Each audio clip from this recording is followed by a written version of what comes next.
How many people listening have heard of the Ewing Theory before? Many people believe that the theory was invented by Bill Simmons, author of the Book of Basketball and the creator of The Ringer. To his credit, he has mentioned various times that he did not come up with that theory. It was created in the mid-90s by Dave Cirilli. He convinced Bill that the New York Knicks played better when Ewing was either injured or missing extended stretches because of foul trouble. That theory was tested out in the 1999 playoffs when Patrick Ewing tore his Achilles in the second game of their conference final series against the Indiana Pacers. What happened after that? The Knicks won 3 of the next 4 games and advanced to the NBA Finals for only the second time in 26 years. That is when the Ewing Theory really took off. So what does this have to do with Vince Carter? Does the Ewing Theory apply to Vince Carter in 2002? We'll talk about that later in the video. But first, let's talk about the season that the Toronto Raptors had. The Raptors were coming off a season where they were one shot away from knocking the Philadelphia 76ers and advancing to the conference finals. Vince Carter was very impressive during that 7-game series and even had a 50-point performance. People were starting to believe that Carter and the Raptors were for real.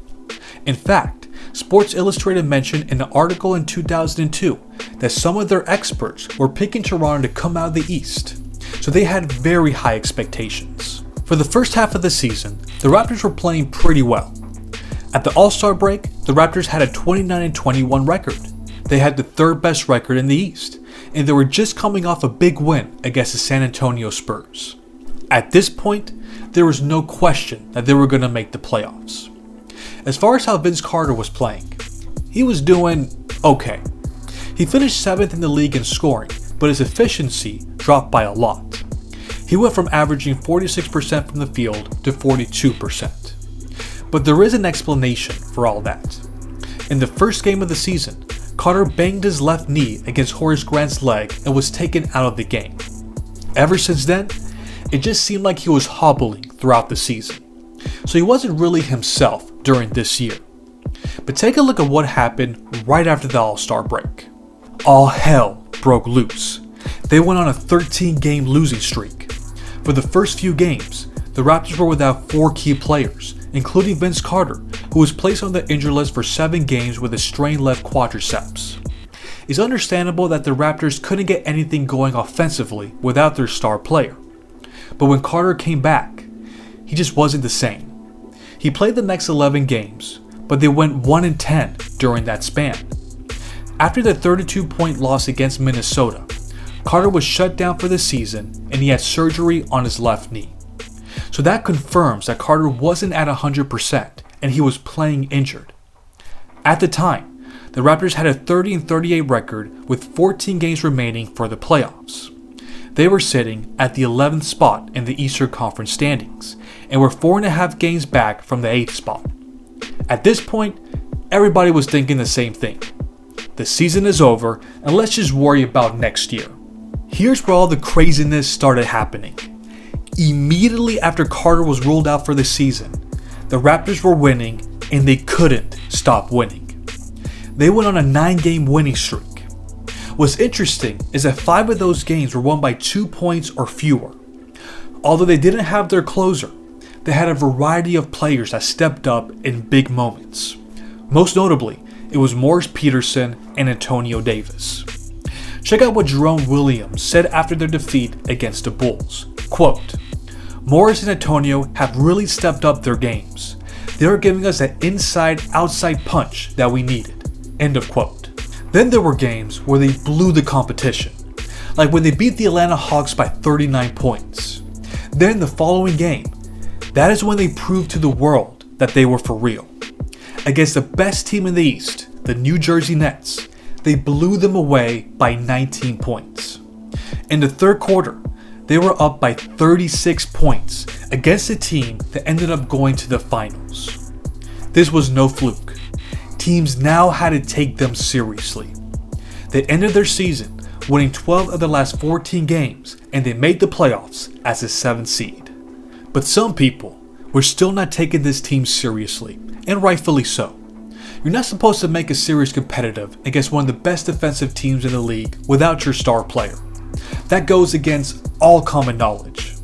So it was not surprising for most people that the Raptors lost the first 2 games of the series. If you're the Detroit Pistons, you're supposed to sweep this team. Then all of a sudden, the Raptors came storming back. They won the next 2 games, and they were now 1 game away from starting the greatest Cinderella story in NBA history. In the series clinching game, Dell Curry gave a glimpse of the type of damage the Curry name was going to have on the league. He scored 14 points in the 4th quarter and single-handedly kept the Raptors alive. It came down to the final moment of the game, with Toronto down by 3 points.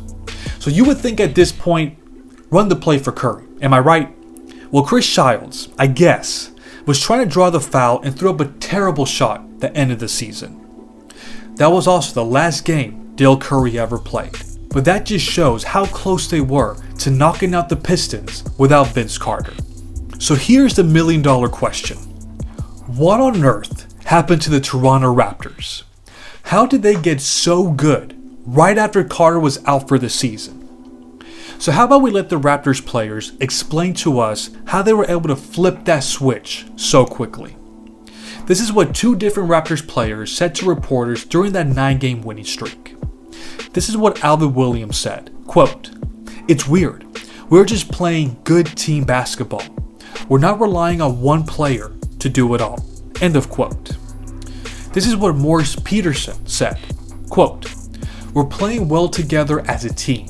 If one guy is having trouble, there's always somebody else there to help out. That's the big difference from earlier on in the season." End of quote. And this is what General Manager Glenn Grunwald said, quote, "It showed that basketball is still a team sport." End of quote. Those 2 players, along with the General Manager, both emphasized that the Raptors were now playing team basketball and were now relying on each other on both ends of the floor. But then Morris Peterson said something interesting at the end of his quote. He said that the biggest difference from earlier in the season was that there was always somebody there to help each other out when someone was in trouble. Now I don't think that was intended to be a shot at Vince Carter, but he did reveal something interesting that Carter was lacking at this stage of his career. I'm going to quote you all what an opposing team scout, who asked to remain anonymous, said to Sports Illustrated about what Vince Carter was lacking. He said this before the start of the 2003 season, quote, "What's going to define Carter in a positive way is if he works to play defense and deny every pass, improve his shot selection, dive for the loose ball, fight for the offensive rebound, and do all the things that will lead his team to win games. Your best player has to be your leader, but I don't think Carter has it in him to do those things." End of quote. It was those little things that the Raptors were doing during that winning streak that allowed them to win so many of those close games. But they weren't doing those things before, and I'm thinking it's because they saw that their leader wasn't interested in doing anything else other than scoring. So if your leader isn't setting that tone, then they're also going to cultivate bad habits. Now I'm not going to come up here and say that the Raptors were better off without Vince Carter. They were only going to go so far without him. But I am saying that I don't believe the Raptors would have had that amazing run if he was playing.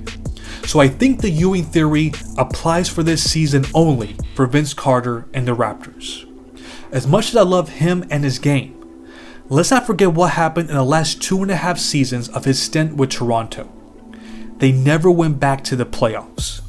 Now a lot of it had to do with injuries.